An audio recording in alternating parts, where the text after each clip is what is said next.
Perbaikin.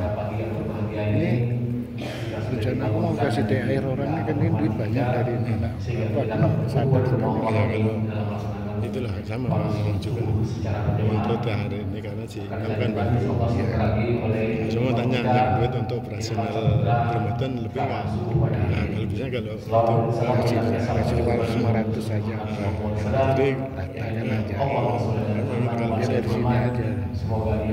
Nanti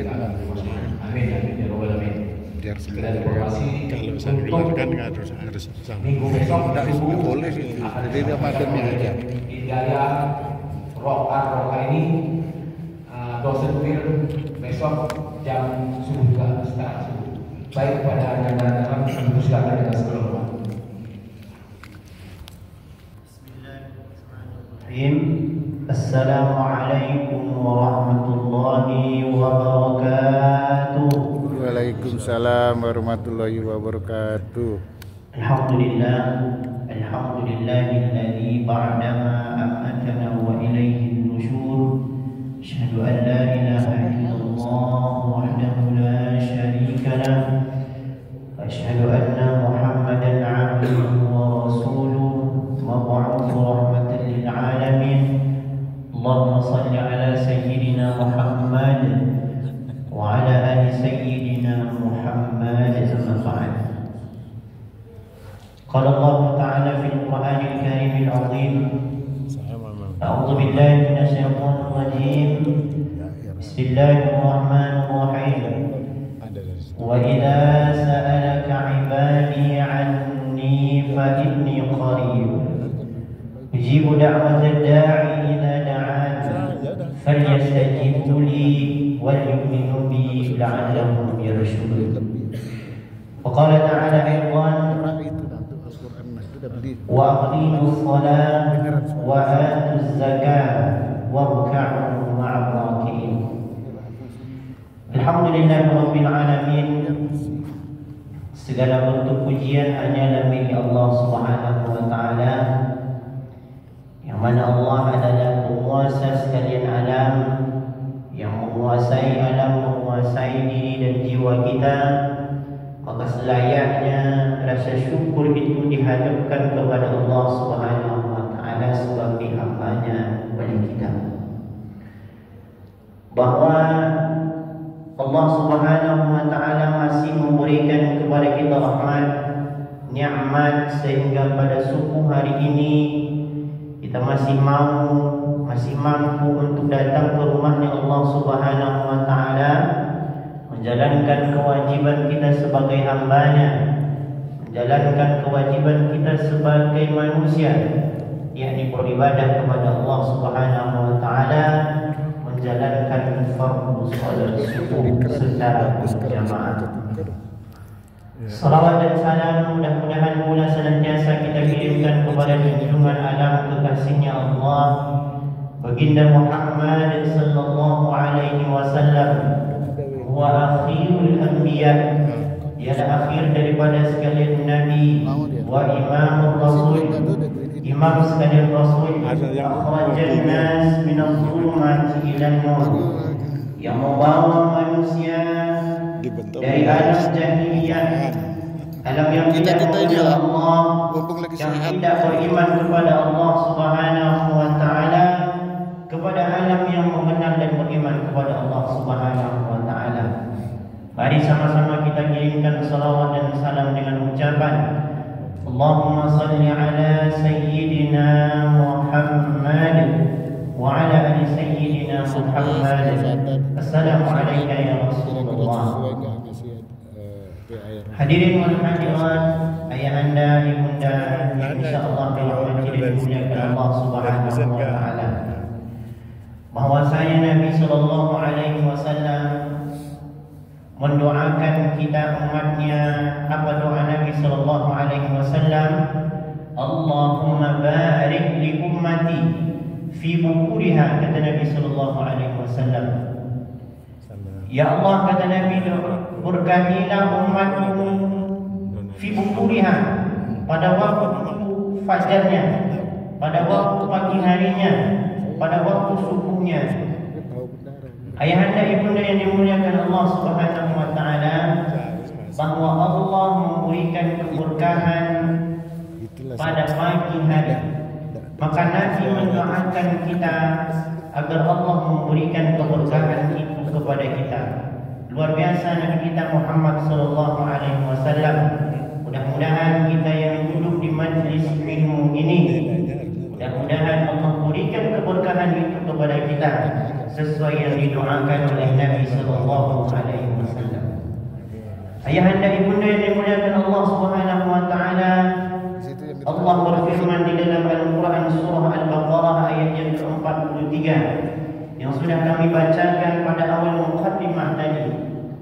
A'udzu billahi minasyaitonir rajim. Bismillahirrahmanirrahim.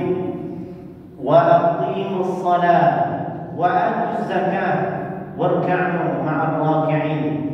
Dan dirikanlah olehmu salat dan tunaikanlah zakat dan rukuklah bersama orang-orang yang rukuk. Hadirin yang dimuliakan Allah Subhanahu wa taala, bahwa di dalam ayat ini Allah memberikan perintah kepada kita. Allah memberikan kewajiban kepada kita. Apa kewajibannya? Yang pertama, wa aqimus shalah. Allah mewajibkan kepada kita untuk melaksanakan salat. Bahwa amalan yang paling pertama yang akan dihisab oleh Allah Subhanahu wa taala di yaumil akhirah adalah salat yang kita kerjakan. Kemudian perintah yang kedua adalah wa atuz zakah. Tunaikan zakat, bayarkan zakat. Setelah perintah salat, Allah memerintahkan yang kedua kepada kita untuk membayarkan zakat. Kemudian sambungan ayat ini warka'u ma'ar raki'in. Rukuklah bersama orang-orang yang rukuk, kata Allah Subhanahu wa taala. Ayahanda ibunda yang dimuliakan Allah Subhanahu wa taala, mengenai perkara salat, barangkali hal ini sudah lazim bagi kita semua. Maka pada kesempatan yang berbahagia ini kita akan membahas perintah Allah Subhanahu wa taala tentang menunaikan ibadah zakat.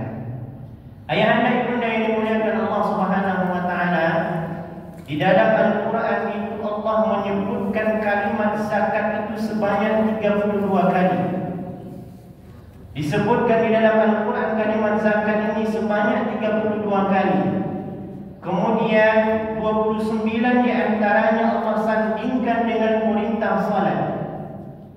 Hadirin yang dimuliakan Allah Subhanahu wa taala, artinya apa? Bahwa begitu pentingnya perintah menunaikan dan membayarkan zakat ini, Bapak Ibu yang dimuliakan Allah Subhanahu wa taala. Karena kenapa hanya ada 3 ayat saja yang tidak Allah gandengi kalimat zakat itu dengan kalimat salat?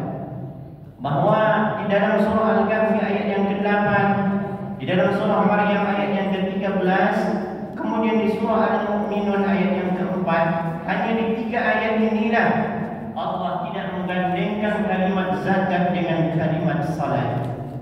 Kemudian ayahanda ibunda yang dimuliakan Allah Subhanahu wa taala, kalimat zakat itu diulang-ulang. Dengan apa diulang-ulang? Dengan sinonimnya kalimat zakat. Apa sinonim kalimat zakat?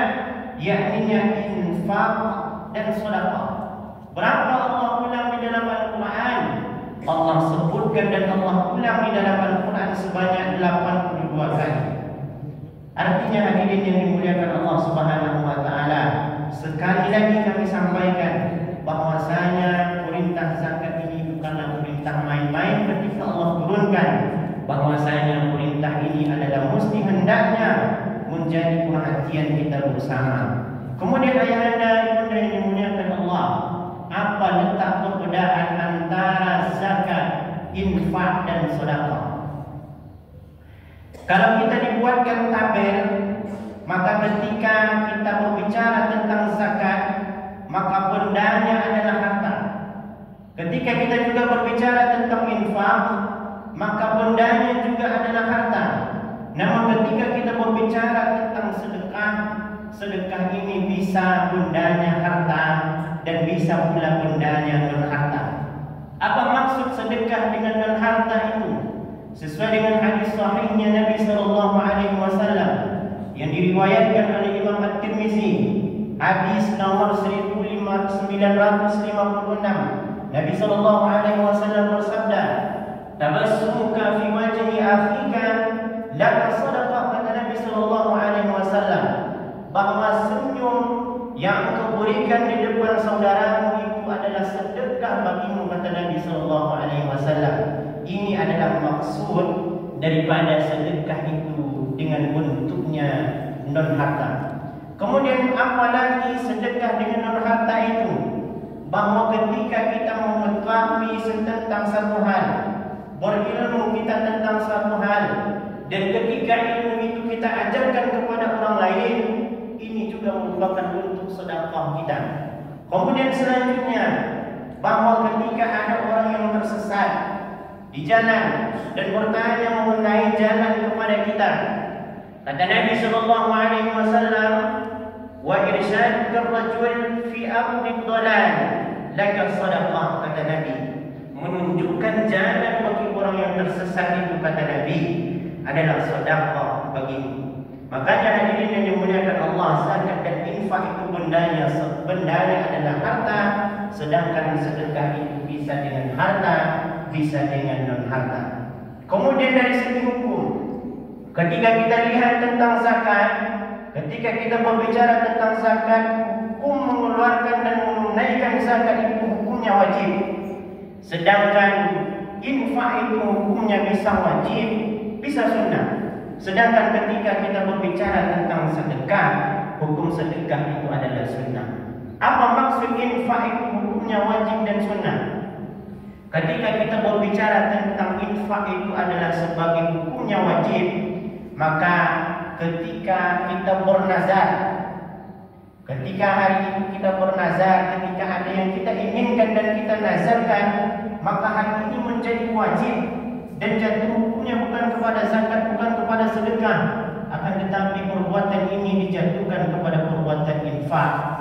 Kemudian apa juga infak yang wajib itu, ayahanda dan ibunda yang dimuliakan Allah Subhanahu wa taala, bahwa sebagai seorang laki-laki dan sebagai seorang pemimpin, ketika mengeluarkan nafkah untuk keluarga, untuk istri dan anak-anak, itu adalah merupakan sebuah kewajiban. Bahwa nafkah itu berasal dari kata anfaqa, yunfiqu infaqa. Bahwa nafkah itu berakar dari kata infak, maka jatuhlah hukumnya nafkah itu menjadi wajib. Kemudian ketika kita menjalankan sebuah ibadah, yang di dalam ibadah itu memiliki sebuah kafarat ketika kita melanggar aturan dari ketika beribadah itu, maka kafarat itu dijatuhkan hukumnya wajib dan digolongkan kepada infak, bukan zakat dan bukan sedekah. Ayahanda yang dimuliakan Allah Subhanahu wa taala, kemudian di dalam zakat itu diberikan kepada siapa? Hal ini Allah sebutkan di dalam Al-Quran surah At-Taubah ayat yang ke-60, bahwa yang berhak, yang mustahil, yang mustahak menerima zakat yang dikeluarkan itu ada 8, kata Allah Subhanahu wa taala. Siapa mereka? Yang pertama disebutkan di dalam Al-Quran itu, yang pertama adalah fakir. Siapa orang fakir ini? Orang fakir ini adalah mereka yang tidak mampu bekerja dan mereka yang tidak mampu memenuhi kebutuhannya. Kemudian yang kedua adalah miskin. Siapa orang miskin ini? Mereka memiliki pekerjaan, namun mereka juga susah untuk memenuhi kebutuhannya. Maka dua orang ini berhak mereka menerima zakat. Kemudian yang ketiga juga disebutkan di dalam Al-Quran itu, siapa lagi yang berhak menerima zakat? Adalah mereka yang disebut dengan amil. Di zaman Nabi SAW ada namanya Baitul Amal, rumah pemungutan zakat. Maka orang yang memungut zakat itu disebut dengan amil. Maka amil ini berhak menerima zakat. Kemudian yang keempat adalah mu'allaf. Maka ketika ada saudara kita ketika baru masuk ke dalam agama Islam, maka mereka itu berhak menerima zakat. Agar apa? agar keimanannya tidak goyah. Barangkali ayahanda ibunda yang dimuliakan Allah, ketika orang memutuskan sesuatu perkara yang berat, maka konsekuensinya juga akan berat. Ketika orang memutuskan untuk masuk sebagai mu'allaf ke dalam agama Islam, maka tentunya godaan, cobaan yang paling besar itu adalah dari segi ekonominya. Maka disinilah bentuk persaudaraan kita. Maka zakat itu berhak diberikan kepada seorang mu'allaf. Kemudian yang kelima, siapa lagi yang berhak menerima zakat itu adalah riqab atau budak yang memerdekakan dirinya sendiri. Kemudian yang keenam, yang berhak menerima zakat itu adalah gharim. Secara bahasa, gharim ini memiliki makna orang yang berhutang. Apa maksud orang yang berhutang ini? Adalah mereka ayahanda ibunda sekalian yang memiliki hutang dan mereka sudah buntu memberikan solusi dari untuk membayar hutangannya tersebut. Sehingga ketika mereka tidak membayar hutang itu sudah mengancam kepada keimanan dan jiwanya, maka orang ini berhak untuk menerima zakat. Maka oleh karenanya ayahanda dan ibunda yang dimuliakan Allah, sampai hari ini kami masih bingung kenapa istilah gharim ini disandingkan kepada mereka yang tinggal di masjid ataupun di musalla. Karena makna dari gharim ini adalah orang yang berhutang ayahanda ibunda yang dimuliakan Allah Subhanahu wa taala. Maka kami sampaikan di sini, kami rasanya kurang sepakat, kami rasanya tidak sepakat ketika panggilan gharim itu disandingkan kepada mereka yang melayani rumahnya Allah Subhanahu wa taala. Karena ketika kita tinjau dari segi makna, hal ini tidak sesuai dan tidak cocok. Apa panggilan yang cocok untuk mereka yang tinggal di masjid, tinggal di musalla, melayani rumah Allah itu? Boleh kita ganti dari kata gharim itu menjadi takmir, menjadi marbot. Asalkan maknanya tidak orang yang berhutang. Karena ayahanda dan ibunda yang dimuliakan Allah, ketika kita memanggil seseorang dengan panggilan yang berbeda, maka artinya ucapan itu adalah doa sudah. Jangan sampai hendaknya ucapan gharim, siapa itu gharim, siapa itu gharim. Maka jangan sampai nanti hendaknya diaminkan oleh orang-orang yang lain, sehingga orang-orang yang tinggal di masjid dan tinggal di mushola itu menjadi orang-orang yang berhutang. Na'udzubillah min dzalik. Kemudian siapa lagi yang berhak menerima zakat itu ayahanda dan ibunda yang dimuliakan Allah? Mereka yang berjihad di jalan Allah. Siapa mereka yang berjihad di jalan Allah ini? Adalah mereka ketika di zaman Nabi yang ikut berperang. Zaman ini adakah orang yang jihad fisabilillah? Ada ayahanda dan ibunda yang dimuliakan Allah. Sebagai contohnya, barangkali ada mahasiswa, ada mahasiswi yang datang dari kampungnya ke Pekanbaru untuk bersekolah, untuk berkuliah.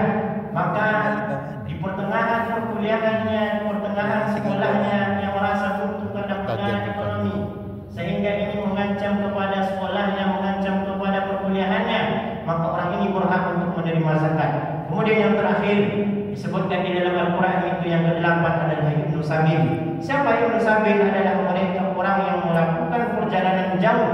Maka di dalam perjalanan itu mereka kehabisan bekal, maka orang ini berhak untuk menerima zakat.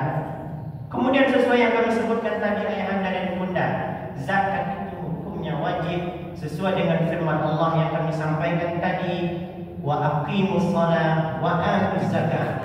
Dirikan salat dan tunaikan zakat. Nabi juga menyebutkan di dalam hadisnya.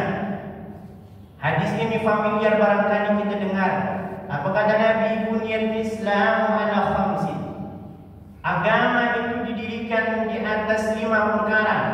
Syahadat an la ilaha illallah, bahwa bersaksi tiada Tuhan selain Allah, wa anna Muhammadar Rasulullah, bahwa Muhammad itu adalah utusan Allah, wa iqamis salat, dirikan salat, wa ita'iz zakat, tunaikan zakat, bayarkan zakat, wa hajjil bait, haji ke Makkah ketika kita mampu, wa shaumi Ramadan, berpuasa pada bulan suci Ramadan. Hadis riwayat Imam Al-Bukhari dan Imam Muslim. Maka ayahanda dan ibunda yang dimuliakan Allah, zakat itu hukumnya wajib. Zakat itu berbeda dengan infak dan sedekah, dan siapa saja yang berhak menerima zakat itu Allah sebutkan ada 8 orang, 8 kelompok yang berhak menerima zakat itu. Kemudian selanjutnya ayahanda yang dimuliakan oleh Allah, ibunda yang dimuliakan oleh Allah Subhanahu wa taala, zakat itu ada berapa macam?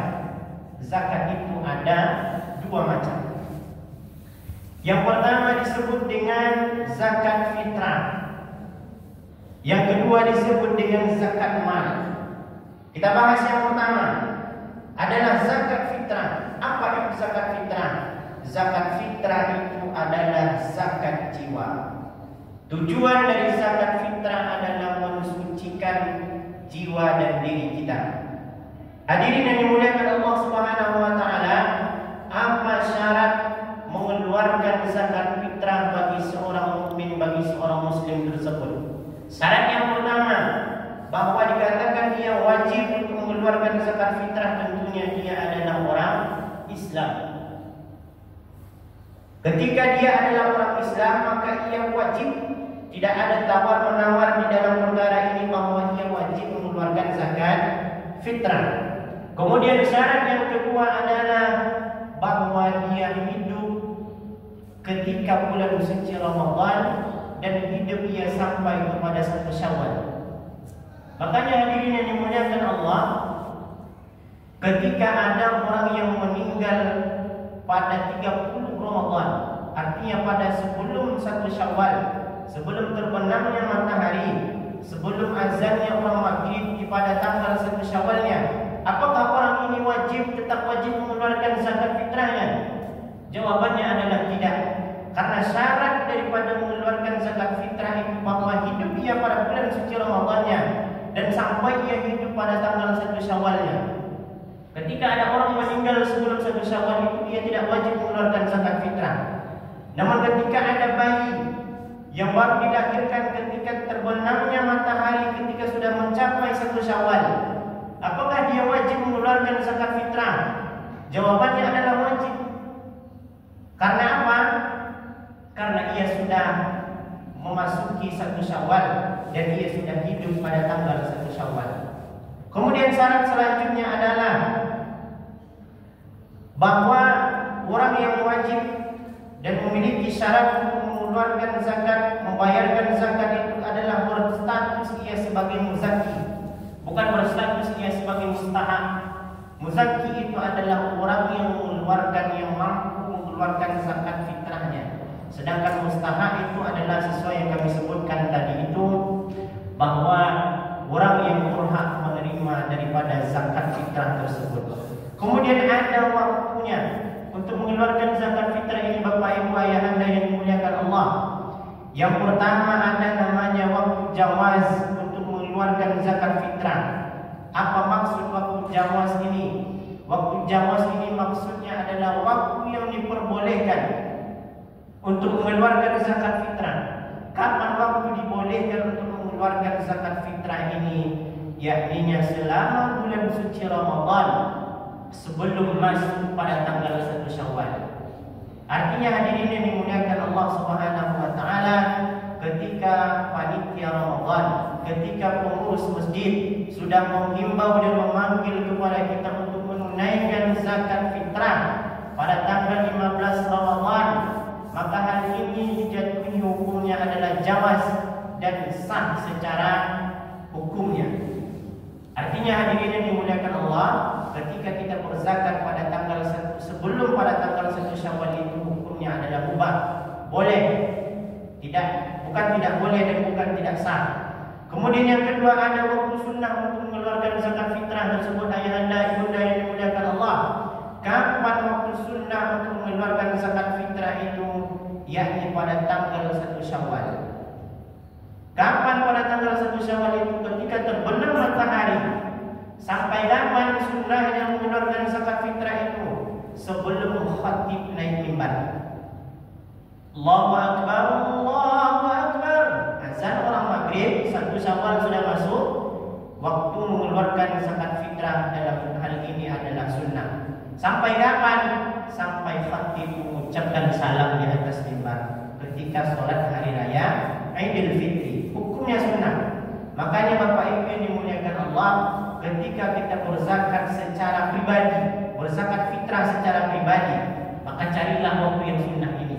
Namun ketika kita berzakat melalui amil zakat, contohnya amil zakat Masjidul Falah, maka jangan sampai hendaknya kita serahkan zakat itu ketika 1 Syawal itu.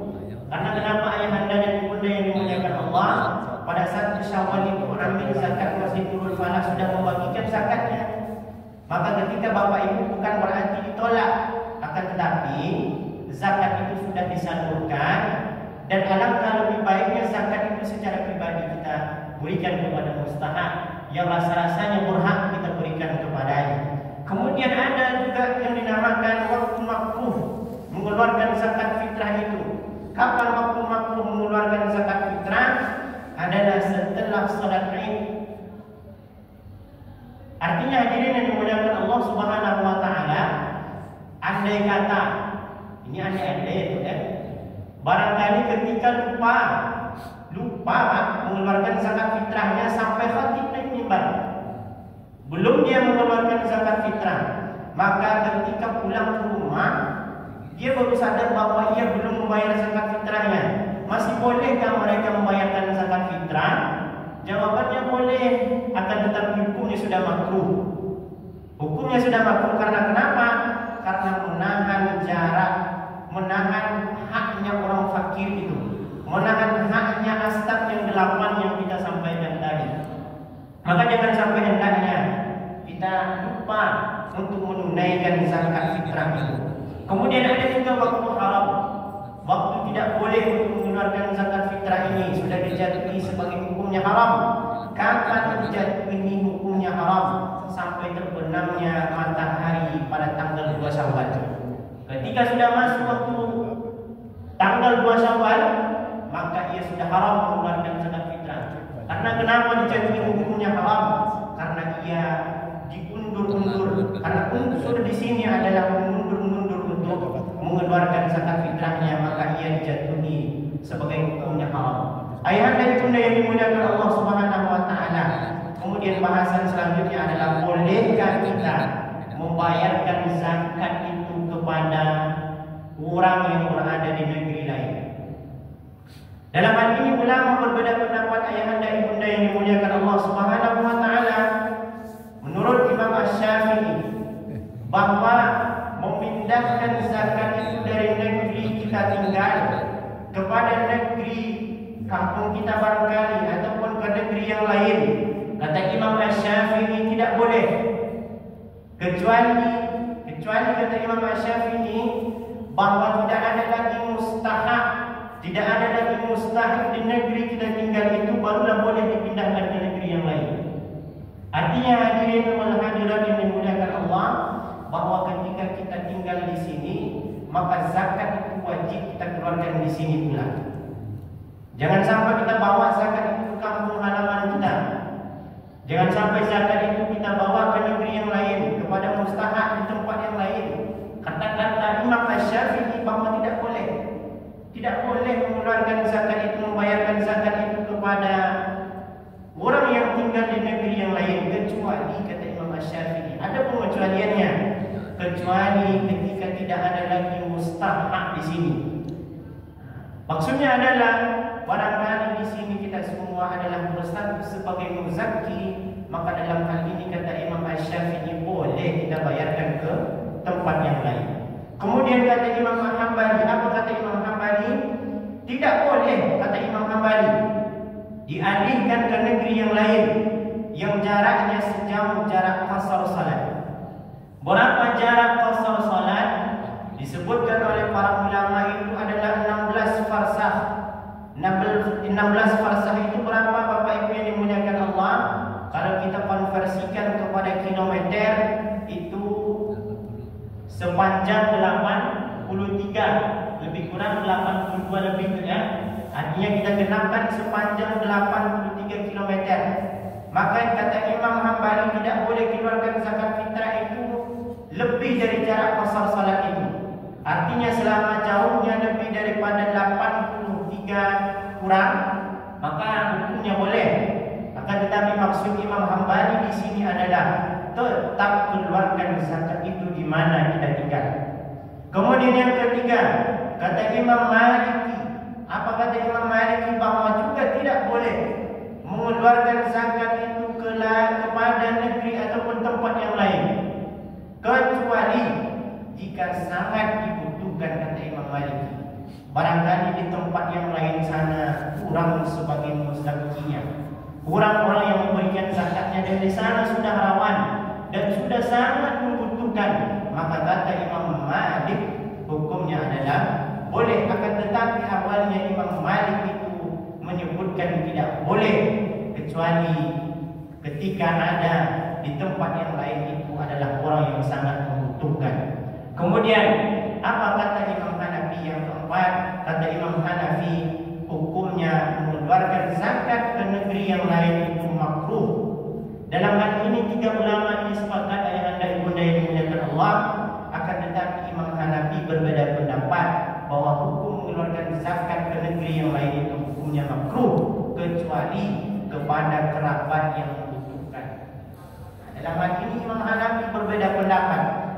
Ketika di kampung kita ada keluarga kita yang membutuhkan bantuan, terutama kita sebagai keluarganya, bahwa juga dikatakan bahwa sedekah yang paling baik dan paling afdal itu adalah sedekah kita terhadap keluarga kita. Maka jika ada keluarga kita yang membutuhkan, kata Imam Hanafi boleh. Akan tetapi awalnya untuk memindahkan zakat itu ke negeri yang lain, Imam Hanafi mengatakan hukumnya adalah makruh. Kemudian di dalam perkara bolehkah berzakat dengan uang ataupun dengan beras? Dalam hal ini Imam Asy-Syafi'i, Imam Hambali, Imam Maliki juga sepakat bahwa yang paling baik itu adalah berzakat dengan beras. Yang berbeda pendapat kembali adalah Imam Hanafi, bahwa Imam Hanafi berpendapat bahwa boleh untuk berzakat dengan uang. Artinya ayahanda dan ibunda yang dimuliakan Allah Subhanahu wa taala, ketika kita bermazhab Syafi'i, ikutilah apa yang dikatakan oleh Imam Asy-Syafi'i. Ketika kita bermazhab Imam Hambali dan Imam Maliki, maka ikutilah pendapat Imam Hambali dan Imam Maliki, bahwa tiga ulama ini sepakat bahwa tidak boleh memindahkan zakat itu ke negeri yang lain, bahwa juga yang paling afdal itu adalah berzakat dengan makanan pokok, dalam hal ini adalah beras. Kemudian yang berbeda pendapat adalah Imam Hanafi. Kami yakin di sini kita semua adalah bermazhab Syafi'i, bahwa Imam Asy-Syafi'i katakan tidak boleh keluarkan zakat itu ke negeri yang lain, dan yang paling afdal itu adalah berzakat dengan makanan pokok, dalam hal ini beras. Ayahanda ibunda yang dimuliakan Allah Ta'ala, masuk kita kepada bahasan zakat mal. Bahwa zakat mal dan zakat fitrah itu memiliki ketentuan. Ketentuannya adalah bahwa zakat itu baru wajib dikeluarkan bahwa dalam jangka waktu sekali setahun. Ketika kita sudah memasuki bulan suci Ramadan, zakat fitrah ini dikhususkan pada bulan suci Ramadan saja. Kemudian zakat mal juga tidak ditentukan, artinya ketika sudah sampai batas harta yang kita miliki dan sudah masuk dalam jangka 1 tahun, maka zakat mal itu wajib untuk dikeluarkan. Berapa pengeluaran yang wajib kita keluarkan untuk zakat mal itu? Adalah 2,5% dari harta yang kita miliki. Berapa nisabnya? Nisabnya sebanyak 80 gram emas, seharga 85 gram emas. Andai kata kita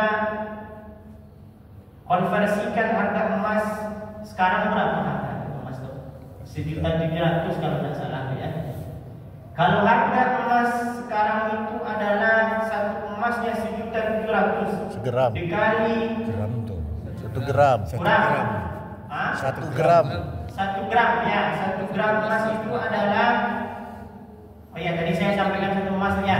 1 gram itu adalah 1.700.000 dikali 85 gram, totalnya adalah 144.500.000. Berapa totalnya 85 gram itu ketika kita rupiahkan, ayahanda ibunda yang dimuliakan Allah, ditotalkan sebanyak 144.500.000. Maka ketika penghasilan kita selama 1 tahun itu mencapai 144.500.000, maka hukumnya sudah wajib kita keluarkan zakat mal. Berapa yang wajib kita keluarkan? 2,5% dari jumlah yang kita kumpulkan itu. Ketika kita bagi 144.500.000 itu dibagi 2,5%, maka jumlahnya hanya 3.612.500. Maka kewajiban kita untuk mengeluarkan sebanyak 3.612.500 tersebut. Kemudian ada macam-macam zakat mal ini ayahanda ibunda yang dimuliakan Allah. Apa saja yang mesti kita keluarkan di dalam harta itu? Yang pertama, mesti kita keluarkan zakatnya ketika kita memiliki emas, memiliki perak dan logam mulia. Ketika sudah mencapai 85 gram emas ataupun perak logam mulia yang sudah seharga 80 gram emas, maka hukumnya wajib untuk dikeluarkan zakat malnya sebanyak 2,5%. Kemudian ada namanya zakat perniagaan. Yang ketiga ada namanya zakat pertanian, perkebunan dan kehutanan. Di dalam zakat pertanian ini ada ketentuan. Barangkali kita di sini, ayahanda ibunda di sini memiliki kebun sawit yang luas, yang penghasilannya sudah mencapai batas untuk dikeluarkan zakat malnya, bahkan lebih ya, berlipat-lipat, 2 kali lipat, bahkan 3 kali lipat penghasilannya dari batas zakat mal untuk yang dikeluarkan zakat malnya ini. Maka di dalam ini ada ketentuannya, di dalam zakat pertanian ini ada ketentuannya. Dia dikeluarkan 10% jika kebun sawit itu diairi oleh langsung dari air hujan. Artinya tidak ada usaha kita untuk memberikan pengairan seperti sawah ya.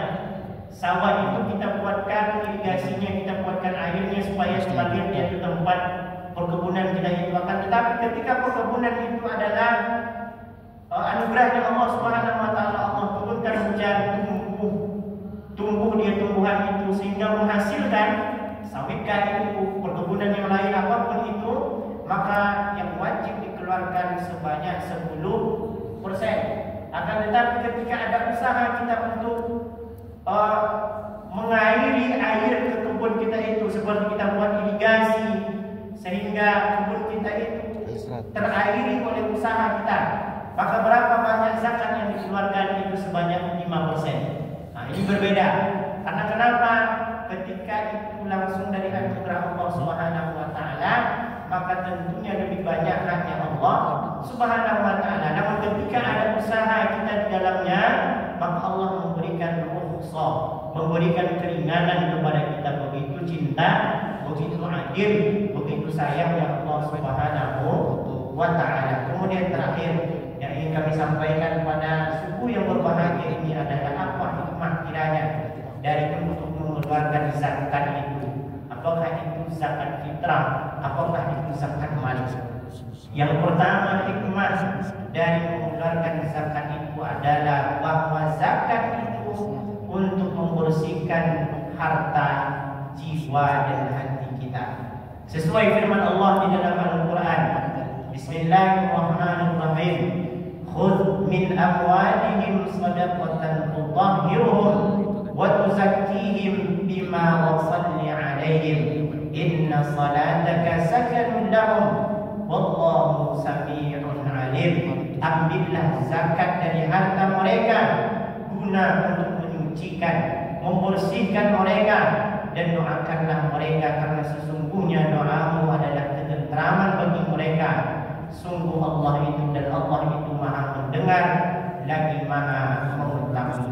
Kemudian hadirin yang dimuliakan Allah wal hadirat, bahwa zakat itu selain daripada mensucikan harta, jiwa dan hati kita, zakat yang kita keluarkan, zakat fitrah yang kita keluarkan pada bulan suci Ramadan ini, guna dan tujuannya adalah menutup kekurangan kita selama bulan suci Ramadan ini.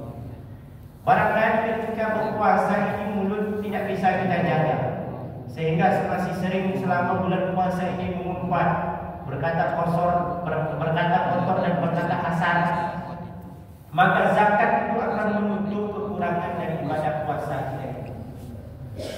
Maka sekali lagi kami sampaikan, ketika sudah panitia dan pengurus masjid sudah memanggil kita untuk mengeluarkan zakat fitrah, maka jangan pernah kembali lagi tunda untuk mengeluarkan zakat itu. Ketika rasa-rasanya sudah ada uangnya, sudah ada yang mesti kita keluarkan sebagai bentuk beras itu, salurkan cepat.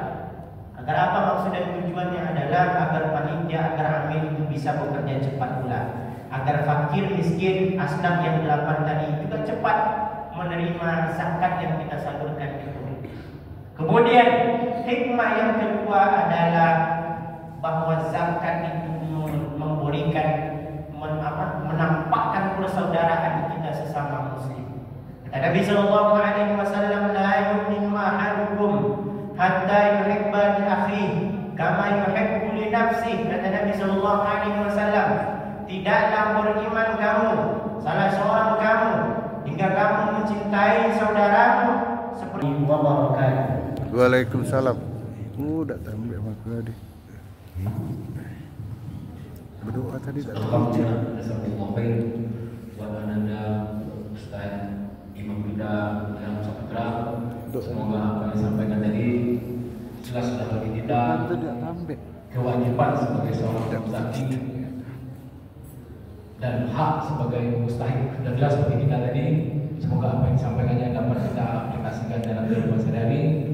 Dan tutup dengan penduduk kita pagi ini dengan ucapan alhamdulillahirabbil alamin. Wassalamualaikum warahmatullahi wabarakatuh. Waalaikumsalam.